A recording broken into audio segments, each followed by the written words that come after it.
వస్తారా, సముద్రంలోకి వదిలేస్తే మేము వాడుకున్నట్ట. కృష్ణా బోర్డుకి ఏపీఎన్సీ ప్రశ్నలు. సోమవారం దాకా నీటి విడుదల కొనసాగిస్తామని చైర్మన్. గతేడాది కృష్ణానదికి ఎగువ నుంచి భారీగా వరద వచ్చిందని, నీటినంతటిని దిగు రాష్ట్రమైన ఆంధ్రప్రదేశ్కి వదిలేసామని దాన్ని తాము వాడుకున్నట్టు వాటా కింద లెక్కిస్తే ఎలాగని రాష్ట్ర ప్రభుత్వం కృష్ణానది యాజమాన్య బోర్డును ప్రశ్నించింది.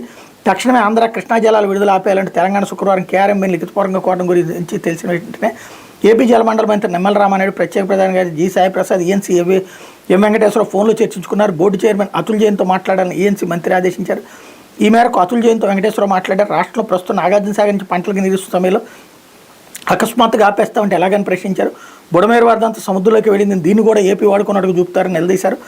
శ్రీశైలం సాగర్లో జల విద్యుత్ ఉత్పత్తి కోసం తెలంగాణ నీటిని వాడేసి కిందకు వదిలేస్తే చేసేదేమి లేక మేము సముద్రంలోకి వదిలేయాల్సి వచ్చింది, ఈ నీటిని కూడా మేము వాడుకున్నట్టుగా లెక్కిస్తారా?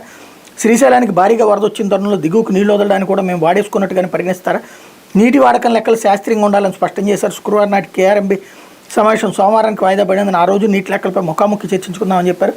అప్పటిదాకా రాష్ట్రానికి నీటి విడుదల కొనసాగించాలని కోరారు. దీనికి అతుల్ జైన్ సానుకూలంగా స్పందించారు. యథాతథంగా నీరు వదులుతామని హామీ ఇచ్చారన్నటువంటి వార్తనే హైలైట్ చేశారు. ఇది దినపత్రికలో